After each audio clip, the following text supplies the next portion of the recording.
Okay, this is a follow-on recording to the previous one, which had gone a bit long, but I want to keep recording without having, 10-hour recordings. But really good point there, Claudia. So really, this is more applicable, I'd say, to getting people up to speed, like an on-ramp, who don't have the level of relatedness that we all have together, right? And they might walk into this room and they feel totally lost, right? And we were commenting on this a bit earlier, like in the earlier days of the block party, people would walk in and say, "Hey, what's this all about?" And we might spend half an hour getting somebody up to speed. And then meanwhile, everyone else is like, "Oh crap," you know, we lost our momentum, right? So it's a trade-off, and I think the bottom line is that with more and more tools, people are going to be able to make individual choices. Do I want to just jump into this Zoom room? Or do I want to spend 5 minutes getting up to speed, or 1 minute getting up to speed? Right? I think that becomes almost kind of like in relationship to the indigenous teachings. For instance, like if we put everything in practicality and everything in day-to-day situations, not just here in this forum. But for instance, if I'm going somewhere, I might ask a couple of questions, and in that introductory process, those answers will be had, like, or the guidelines are there given to me or something when I first come into a room. Like there is some sort of prior knowledge. That's how we get there, right? Now I think as well, part of it is everything is immediate gratification. I think part of us has to go into any other's home, any other community, and observe for a little bit. Observe, watching and listening really, really will put people up to speed in a lot of ways. Because it isn't really just about coming in and just downloading or blah, blah, blah, blah, we all need to find our space in the community or in the group that we're in. And I think that we do that best by observing and listening. So, like I said, I see the relationship building as more important, and again, teaching people how to commune in the best way possible, then efficient and quick. And I mean, that can be efficient and quick as well. We just have to teach people how to be in relationship with others again.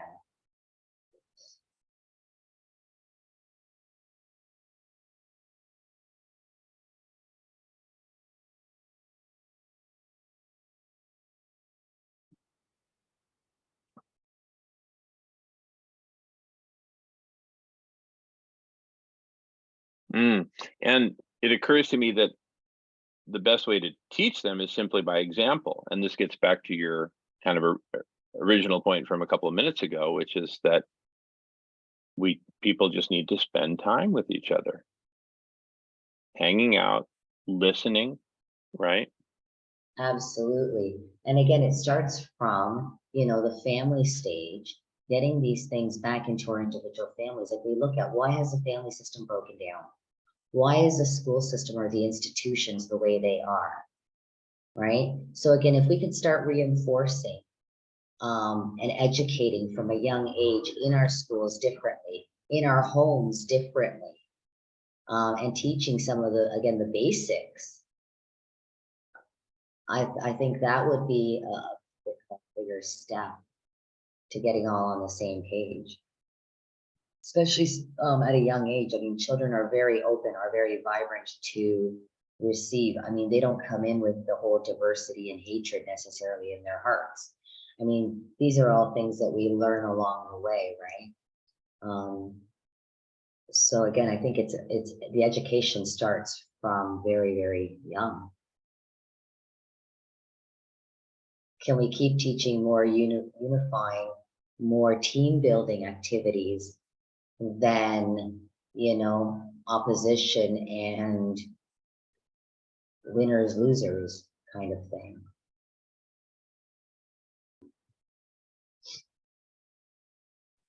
And that actually gets to the heart of David versus Goliath, because Goliath is all about, hey, I want to win more, and if anything, I want you to lose, right? Mhm. Whereas David wants us all to win, not just all of us humans, but all of us life on Earth, all of us species, ecosystems, Yeah, etc. and it's Which, gonna change a lot. Oh, it's gonna change a lot to change the society's views on it. But again, if we can sit there and teach more team building, more relaxation techniques, more, sustainability from a young age, instead of having, competitions. I mean, there's so many games, there's so many activities that we can do to support each other than to be in competition or against each other.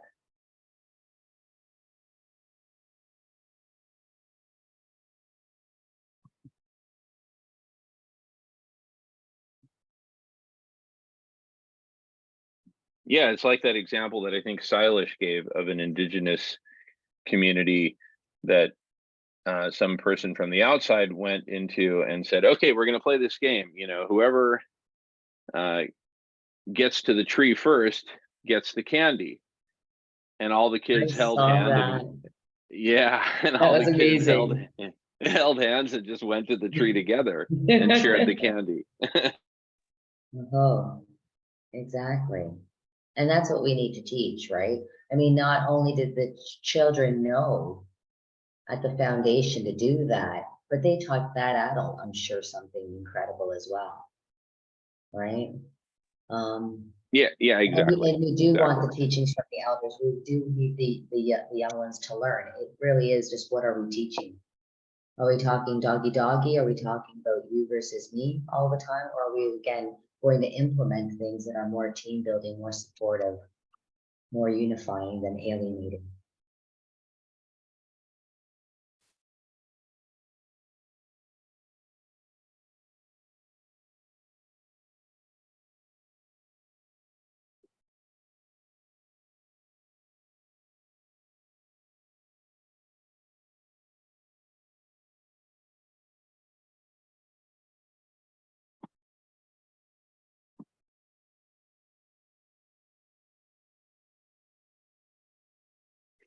And so it just occurred to me, I'm just going to put just not even a placeholder name, but just a concept, which is, what if we call this the Davidian universe, as in David versus Goliath? You want to play the Goliath game? Go out there into the economy, right? Join some media company, join a bank, join some corporation, become a lawyer, go out and sue people. There's lots of opportunities for how to, try to become part of Goliath. But here in the Davidian universe, right, we're all about helping each other, sharing information, feeding each other, like with food healers, right? Uh, Engaging in constructive healing projects like beach cleanups and reforestation programs, etc. And so I think, our job is to simply co-create the best Davidian universe we can and use the collective intelligence to, for lack of a better word, market it, right? Share the good word and invite people to join, right? When we're doing food healers events, we're making music, we're dancing, we're saying, hey, come join us, have a bowl of stew. So we're inviting people in with the very fruits of the project itself, food, right? So it becomes kind of a virtuous cycle. So how do we create these virtuous cycles that invite people in and then invite them to participate? By gifting to them. Here, what are we gifting people? An amazing experience to be part of these amazing conversations. So people keep coming back, and then they start contributing, and then they make it even more amazing, and then it's even more attractive. So this is a virtuous cycle.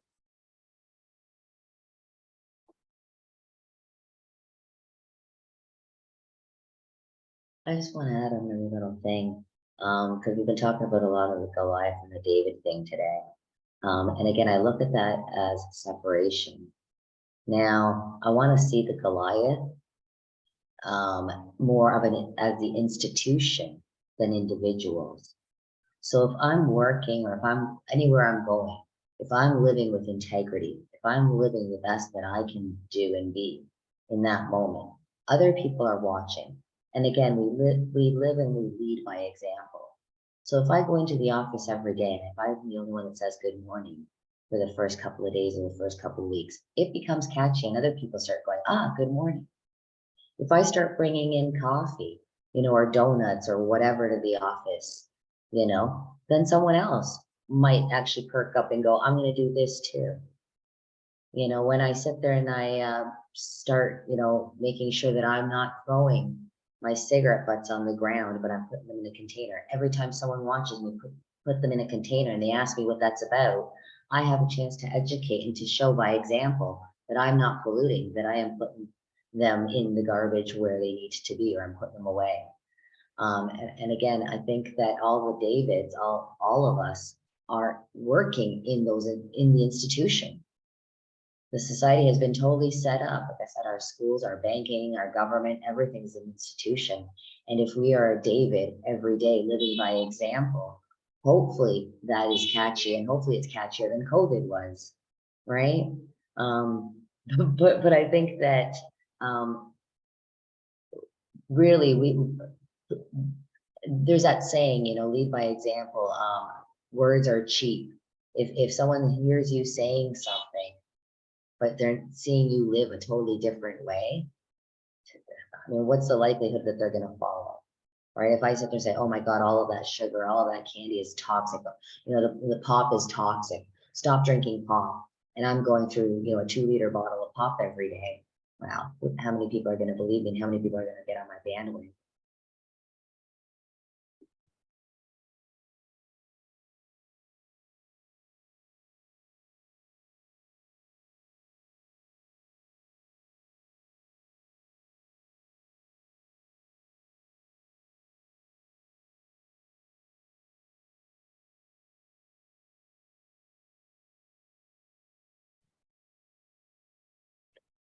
Yeah, beautiful. So I think naturally people are going to be more attracted to groups, conversations, and individuals who have more integrity.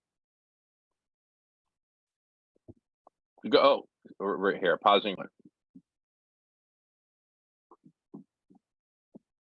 Marco, go for it. What am I going for? Oh, I'm sorry. I thought you had unmuted so you could say something. No, I unmuted. Accident. Mhm.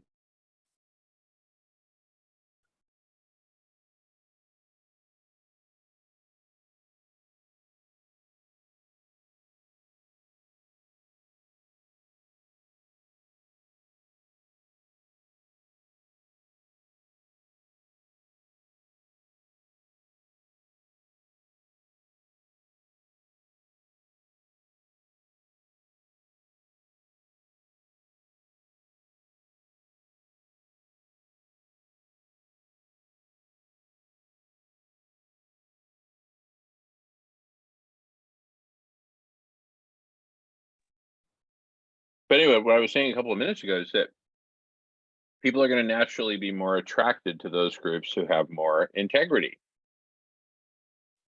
People are going to be naturally more attracted to those groups that are more inspiring, right? So the world's ultimately going to be, in very simple terms, and this is an oversimplification. Actually, I need to take this call real quick, so carry on.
Hey, everybody. After a pause, we are resuming recording and we're going to draw some pictures. So here we go. Let's look at these pictures. So first of all, I'm titling this document Global Problems and CSI, Collective Superintelligence, as Solution.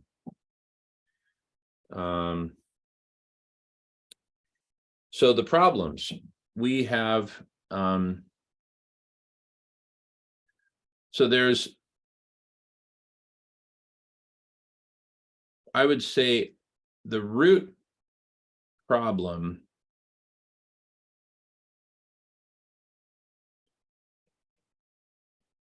in terms of the cause of all this is we have the wrong economic model. And we were talking about this yesterday. In fact, we did a long video about this yesterday. But the wrong economic model, which is individual hoarding. And there are really two parts to what's wrong here. The first is the focus on the individual, right? Where we live in a hyper individualized modality, we should be collective. And the second thing that's wrong is hoarding, accumulation, right? Hoarding money, hoarding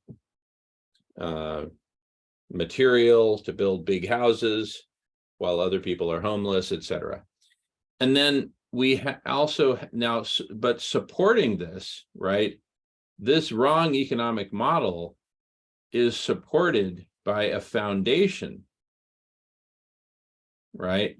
Which is the wrong political model, right? I mean, you don't have to be a genius to see that all this individual hoarding is causing the destruction of the planet. But we have the wrong political model, which supports that. And the wrong political model, it's very simple. It's basically called corruption, right? Because what happens here is that money from here gets invested to corrupt the politicians so that they continue to support, as a foundation, they continue to support the wrong economic model. So it's a whole corrupt system. But even supporting that is a foundation. Remember, we talk about the core. What we should have a spiritual foundation to both our politics and our economics, right? But instead, what we have is we have the wrong, I'll call it worldview, which is, you know, individualism and materialism.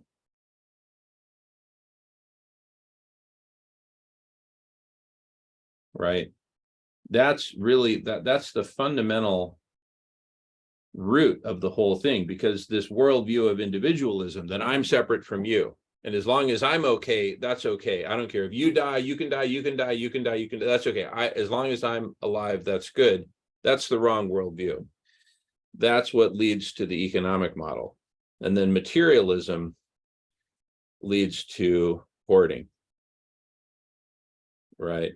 Anyway, these are the root, really the root problems, because it's, you know, it's at three levels of problems fundamentally. The wrong foundation, the wrong worldview. We're looking at the world the wrong way, right? Hey, Ugo, hey, I made a whole bunch of money, so I'm okay. Oh, but the world's going to hell. Oh, I don't care. As long as I'm okay, then I'm happy.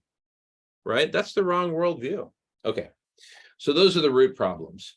Now, we have root problems, and then we have what I'm going to call acute problems.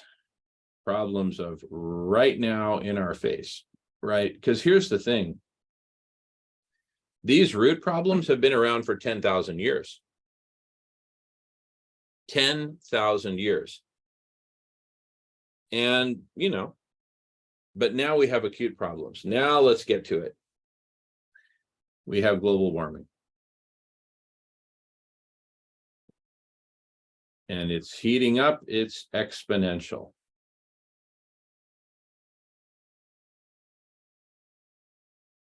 We have destruction of the biosphere.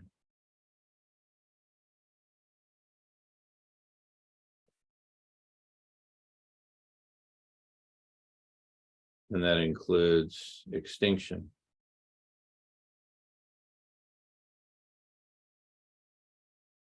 We've lost what? 70% of wildlife, right? 70% dead. Extinction, we're losing like probably hundreds of species per day at this point, right? Global warming is the #1 driver of destruction of the biosphere, and then it's become a feedback loop. The more the forests burn down, the more carbon in the atmosphere, the less carbon can be absorbed, et cetera, right? So these two big ones, right? And then we have World War III. We're basically in World War III right now. It's early days, but this can very easily lead to nuclear war. Now, why do we have World War III? And it comes back to, in this case, you have both money, the wrong economic model, plus the wrong political model of corruption. Those two, the fact that war is profitable, you have the military-industrial complex, both of these combined lead to World War III. That's why we have World War III. So it all gets back to the roots, right? What other big problems do we have, right? Hunger Yeah, including water, like I'll just put hunger and food and water. other aspects of poverty. Hunger is the most severe, right? And of course, that's also directly related to the wrong economic model. If we had the right economic model, which is sharing, an economy of sharing, then there would be no hunger, and we would not have the destruction of the biosphere, and we would not have global warming. And then, so, and there's probably more, but let's complete the big picture. Then we have solutions, right? We have at the root level, the main solution is revolution. Not a violent revolution, but a revolution that spans, first and foremost, the spiritual. If we had a good spiritual foundation here, but we don't. We've said, nope, no spirit. Instead, it's based on individualism and materialism, right? So we need a spiritual revolution. That spiritual revolution will lead to a political revolution, and that will finally eliminate the corruption. See, the spiritual revolution will eliminate the individualism,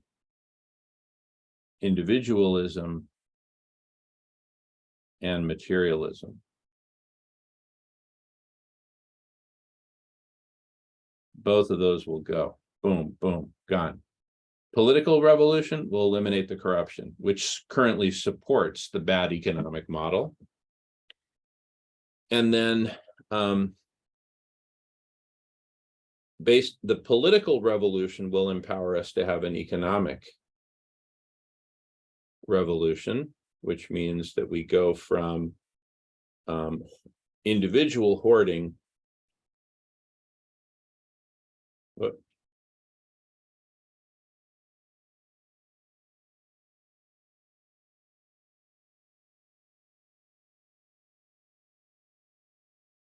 to an economy of sharing. Food healers, feeding everyone, giving housing and healthcare to everyone, and stopping the massive destruction of the planet. So these are solutions at the root, but then we also need solutions at the acute level, right? We've already talked about how none of these three, spiritual, political, economic, are going to solve global warming. In fact, it's actually the opposite. By solving those, we actually accelerate global warming in the short term. So at the acute level, we need marine cloud brightening. Well, actually, at a more general level, we need SRM, right? We need solar radiation management to cool the planet.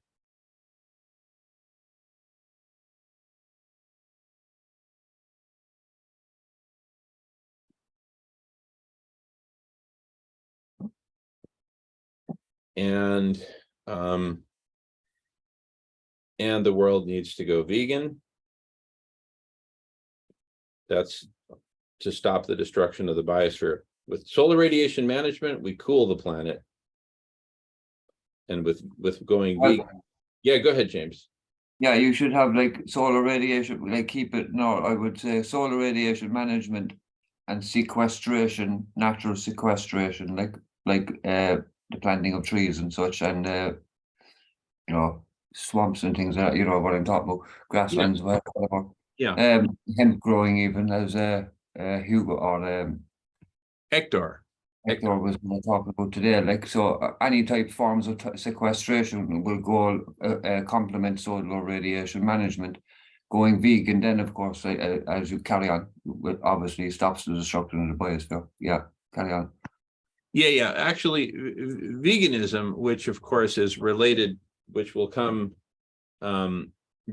directly from the economy of sharing, because we're going to feed plant-based foods for everyone. That's going to be the main driver of veganism. And by going vegan, we then can return so much of the land to nature, and nature can bounce back on her own, as Silas Rao points out and has been demonstrated in India. You just get the humans and the livestock off of it and let it bounce back.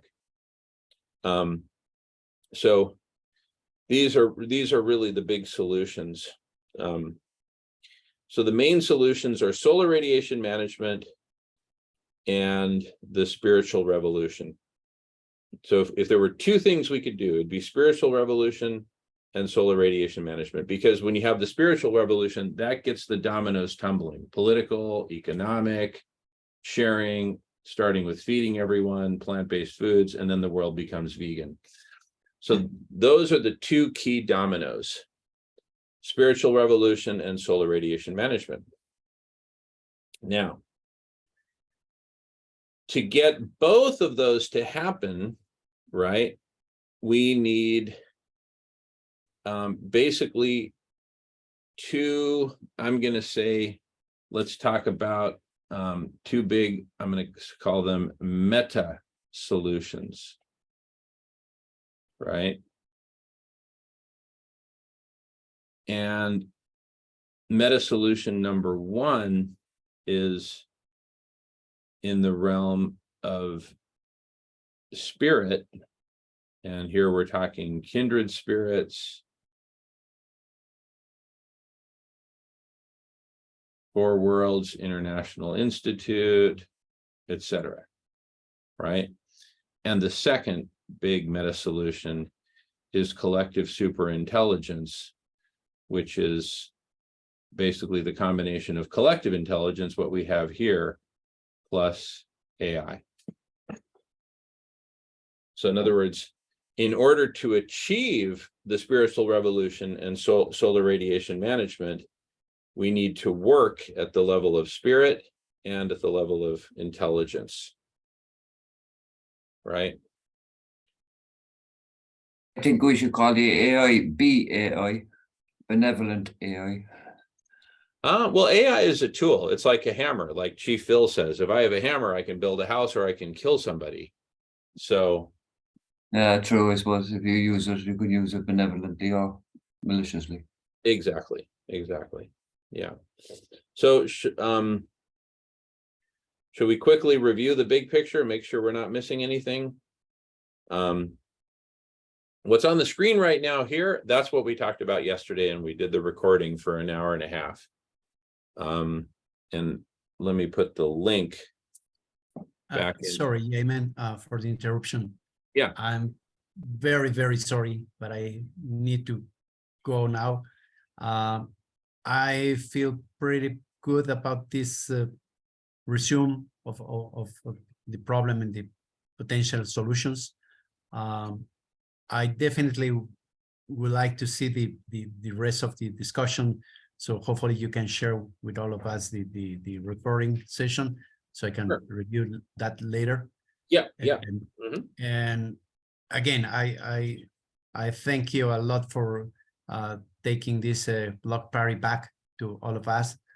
We definitely need to do our job of bringing more people in here and discuss all these ideas with the community, the global community. So I feel very thankful to you, Jaime, for all this effort. Thank you, Hugo, hermano. Me dio Okay. mucho gusto verlo hoy. Muchas gracias por estar aquí. Y para Okay. la próxima, tráete toda la familia. I certainly will bring some more people with me. Oh, Yeah. very good. Very good. Okay. Thank you Awesome. very much, everyone. Have a good Thank day. you, Hugo. Thank you, Hugo. Feliz noche, hermano. Bye. See you. Gracias. Bye.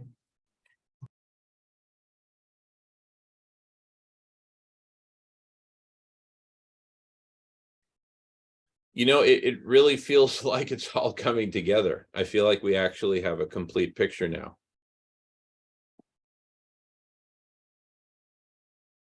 And I was just thinking there as well, if we work on doing up like as you said, like our manifesto, what you're talking about here, no, and everything, and or even a PowerPoint, whatever way you want to describe it. I don't know what way I'm describing it, but you know what I'm talking about. Yeah. That we could, that could be something that you could put on Indigenet then as well, you know, for your first appearance on it, like, or if you're going to be doing that, like, with the Indigenet crowd. Yeah. Yeah, you know what I'm talking about, but that's the way of getting it out there, like, you know what I mean? Another way of getting it out there anyway. Yeah. Yeah, exactly. Exactly. You need to start putting the idea into more people's minds, is what I'm saying. Like. Yeah, exactly. Exactly. And that gets back to a question that we posed a little bit ago, but we didn't really answer, which is, what are all the different groups and communities that we could bring this whole model to, right? Because, for example, the Independent National Convention, they're focused mainly on the political, right? Not so much the spiritual foundation that underlies that, though to some degree they are. And actually, yeah, they are focused on economic, political, and spiritual, which are the boom, boom, boom, the three kind of foundational layers, right? That are at the heart of the destruction of people and the planet. Spiritual, political, economic, or in our case, lack of spiritual, leading to corrupt political, leading to hyper destructive economic.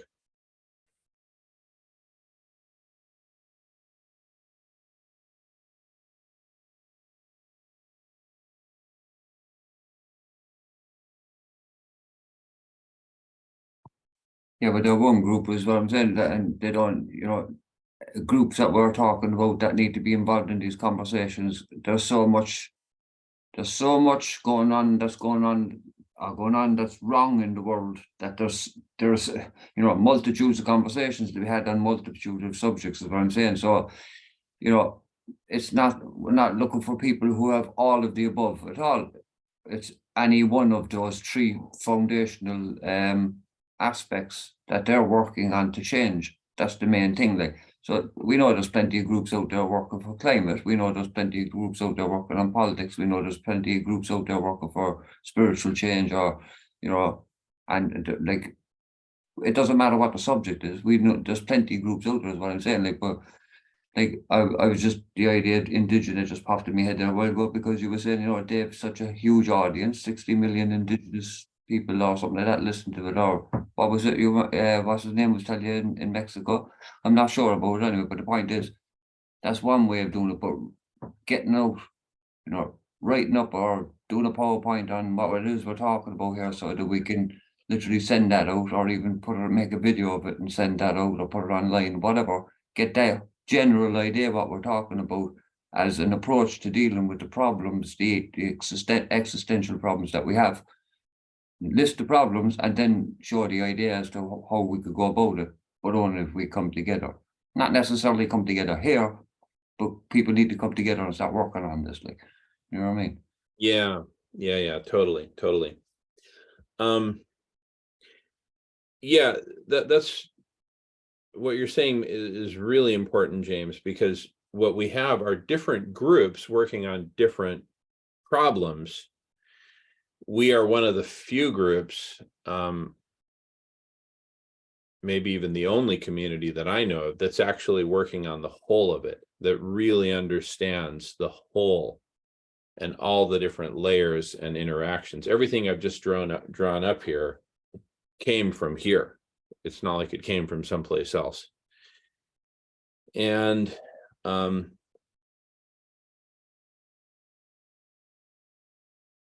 so the two main points of action are at the level of spirit and the level of intelligence, and we need both,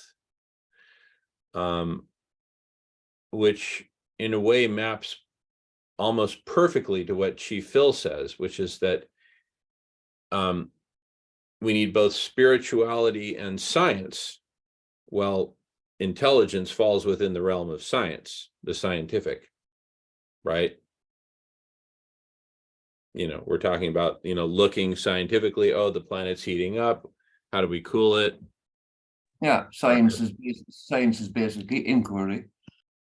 And yeah, inquiry. And so and that's what we're doing right here. This is science. This is citizen science, right? Intelligence is, you know, connected to computer science, social science, inquiry, right? Just looking at what's going on, analyzing it, political science, economic science, et cetera, et cetera.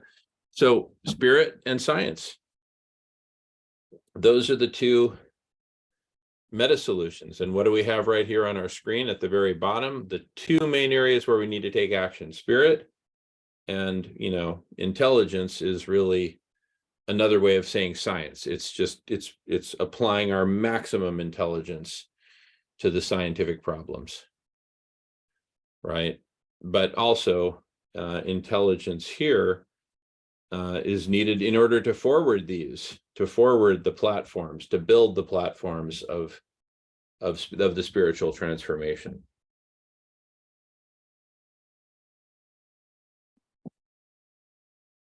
So it really boils down to spirit and science.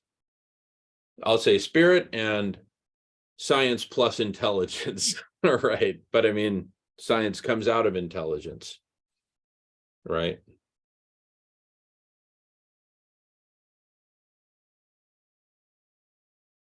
So we need to become more intelligent in order to do better science, better inquiry. and ultimately come up with better plans. Yeah, a guidance to the spiritual is that book from Angels of Zanzibar. It gives a lot of background on science and spirituality combines. Mm, mm. You reread that or read part of that. Consider that as a possible text. Thank you. Yeah, yeah, yeah. Thank you, Michael.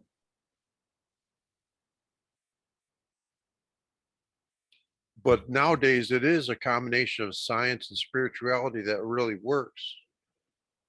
You can't rule out one or the other. If you do, it's imbalanced viewpoint, you know. Yeah. And there are those Bible thumpers who want to rule out science, and that makes no sense. And there are those scientists that want to rule out spirituality, and I don't know how much sense that makes, but you know, but a meeting of the minds is what we can help provide. You know, Well, you know, it's really interesting what you're saying, Michael, because listen, what Chief Phil says echoes what you're saying. He says spirituality without science is fanaticism, and science without spirituality is Frankenstein. We need both. And that's what Chief Phil says over and over in exactly those words. yeah, it doesn't have to be one or the other, does it? No. And that's a healthy worldview. It really makes for a healthier worldview. It's balanced. It's balanced. Yeah. Well, I wonder if we started our own church, then we could be like an independent political, like not a church, but more like a think tank, like an independent advisory body. If we formalized into something like that, we could be taking politicians, political leaders under our wings and teaching them what it is we are working on. I don't know. I don't know what I'm getting at, but if we became more of a formalized advisory council, wow, we'd be getting more done, I think. Well, the indigenous peoples of the Americas formed a council, elected a council, right, in Palenque. Okay, So we've got the council. good. And so that's the council at the level of spirituality. Yeah. Perhaps we need a parallel council at the level of science. Yeah, Perhaps. you're a leader of that. You're with your degree from MIT and other great organizations, you know. You can wear the scientific cap real well as an engineer, as a you know, you're a trained engineer, literally. But then the question becomes, do we want two different councils or one council, the council of the union of the eagle, condor, quetzal, and hummingbird, which then has two different mandates, the spiritual revolution, the spiritual transformation, and the new scientific/intelligence revolution. Yeah, that makes good sense. The union of them.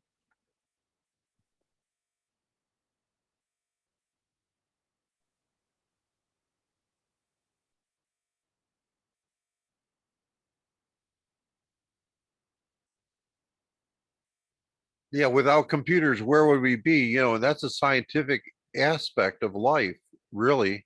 When we boil it down to that's also an engineering feat to be able to gather in this way as a miracle. They've been prophesizing this type of thing for centuries. And now we have a phone in our pocket that's a computer, and we have Zoom calls where we can interact internationally. And the world is going to change right away from these developments. I really believe we can harness that.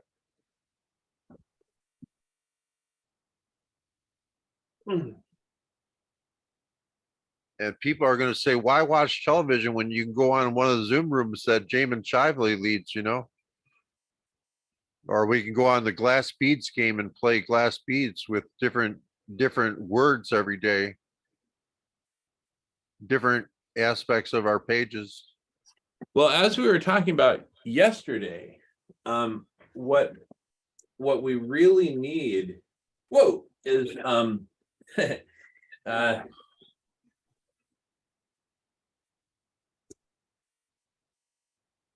is, and or earlier today, is to catalyze the coming together of the universe of conversations. Yeah, That's what's really needed with most urgency. I really think about going to Victor to, is it Victor? I always get his first name wrong, not Victor, but who's our programming friend? Arena, Vincent, Arena, Vincent Arena. Yeah. If we can bring Vincent into the fold again and get an update from him, he's probably considering AI quite a bit right now. When he can bring this together, I think the timing is right for us all to come together under the auspices of them harvesting the contents of conversations. That's a real challenge. And I think we're all up to it. It's an ingenious idea. I really believe in what you're saying. That's really what it boils down to. The collective superintelligence boils down to harvesting contents of important communications, harvesting contents of important conversations. And every day counts, every day means something that way. Every day we progress towards solutions if we're learning from conversations on a CSI level. So to me, working with Vincent is perfect timing once again. Because he will give us the chance to transcribe conversations and search those transcriptions for content. And that's the bulwark of what your idea is. And then replicating that across all different genres. That's what he's all about. Replicating the data transfers.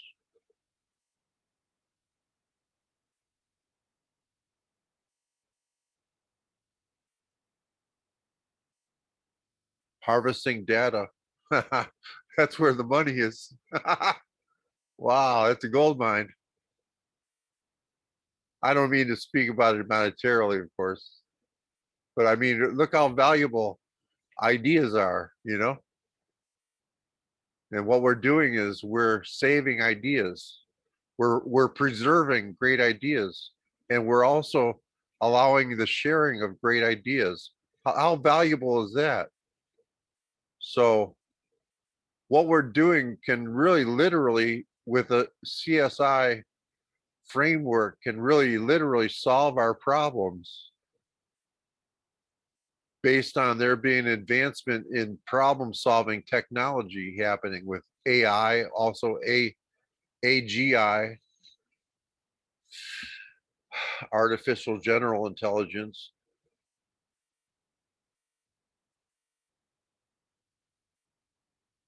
So we're on to something big, and maybe we should meet again on Tuesday and work on our letter that we were proposing. What do you think? Think Tuesday is a good day to work on that? Definitely. Tuesday. Getting late for you and you're getting tired. Yeah, Tuesday would be a great day to work on the letter. Yeah, because James will be fresh. Yeah. And Marco's, there's Marco. Hey, all right. Yeah. We had a good meeting today, man. Wow. Just reading some of the transcripts from the earlier recorded sessions. I wonder if you could try to get that done.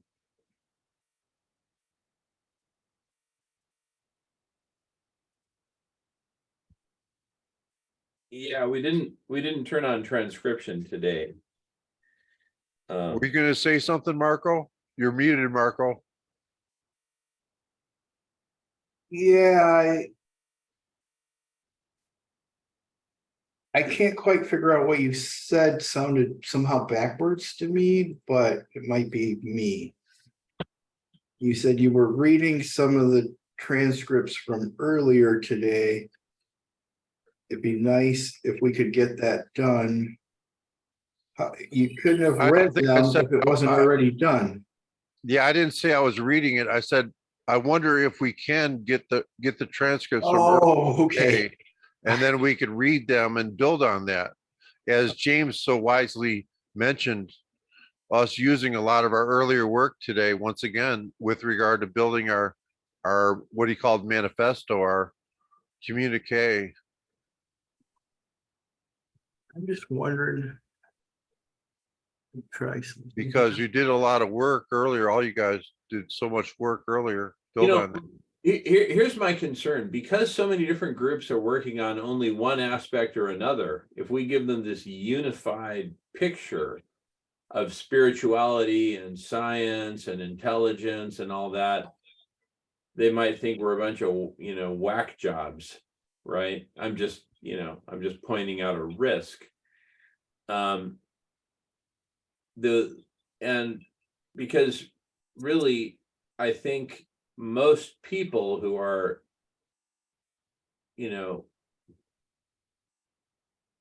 concerned about all this and focused, on,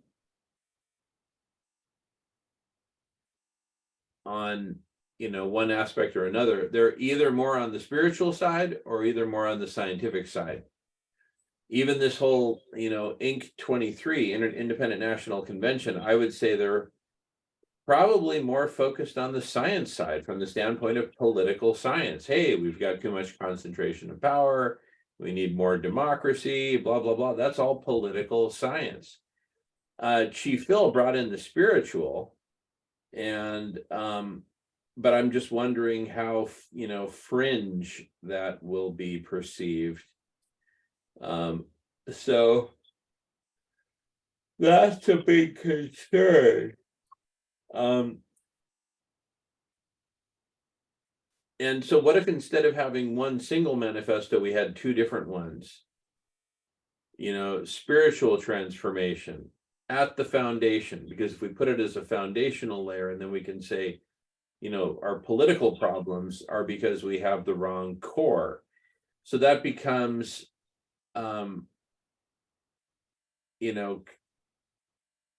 sort of the intersection or the merger of the spiritual and the scientific right there, because we can make a strong case, even logically, that we have the wrong spiritual foundation. Therefore, is it any wonder that the wrong political system and our political problems stem from a screwed up foundation, right? And and then economics on top of that, culture on top of those three, etc. And then the scientific can really lean more towards the intelligence side and say, look, in order to affect a revolution or transformation at the level of, spiritual foundation, political and economic layers, we need intelligence. We need to design the revolution, and we need to apply this intelligence at all these levels simultaneously. Yeah, the re-evolution. I like that even better. Re-evolution. Yeah.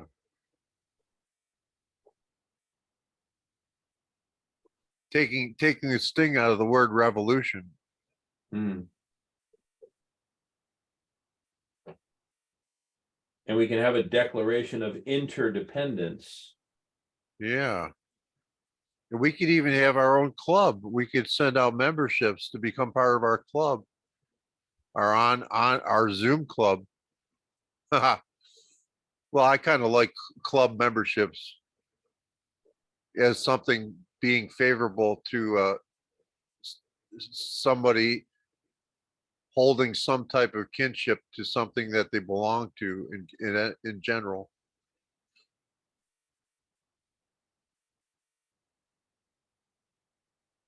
If we had an electronic membership form that we sent to people that came to the Zoom room, that would make it more meaningful for their first visit. They would get one of these memberships.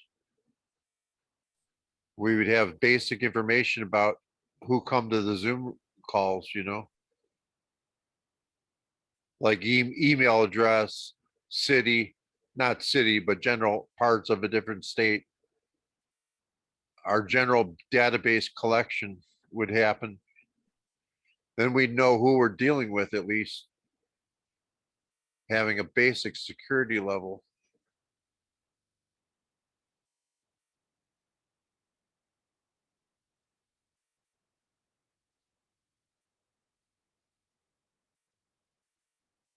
And Vincent could easily set that up. I think what would be good is if we got our biographies together that we had mentioned on doing, each of us doing a short biography. And maybe we could do that in the next week or so. Each of us work on our biography so that we'd have a general biography section for our group. That's interesting. And then each of us could have like a 30 somehow. second and then each of us could do like a 30-second or 1-minute video saying, hi, I'm Michael, I'm in Michigan, and here's a little about me and how I look at everything. And then each of us could have our own individual sort of take on the whole. They could get to know us as people, make it personal, and then they could, read basically our twin manifestos. These are two different manifestos, and for most people, one will make sense, but not the other, or the other will make sense, but not the one. And so, we don't particularly care where you start, but that you start. So whichever one appeals to you more, a spiritual revolution or a scientific revolution, the point is we urgently need revolution. Yeah, we need to get right to it. We can't delay until next year. We really can't. This is our year. Yeah. And we can make it happen this year. Yeah. But that would be wonderful because there's seeing where all of us are from shows that we're a multi-international group of people. We have a wide worldview. So we build a worldview across the world, literally. And so that means a lot. We've been working internationally for 3 years. Some of you for 3 years, but me for 2 years. So we've all come together internationally to arrive at these summaries with a lot of hard work and thought. But Tuesday will be a good day to whittle those down. Maybe we can throw down some ideas between now and Tuesday in our notes and come to the Tuesday meeting ready to work.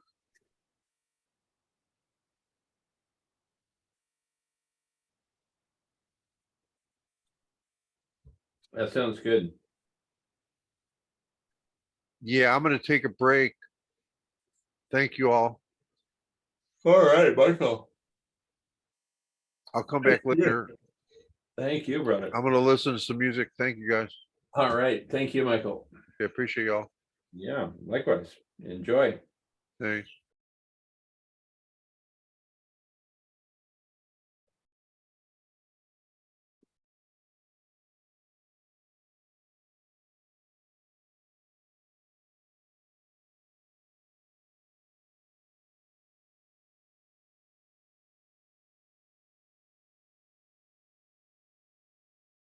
Yeah.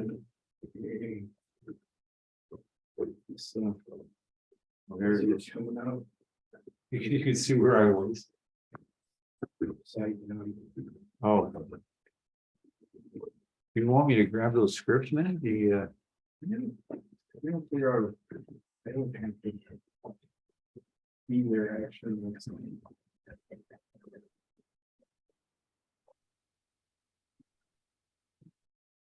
Christopher.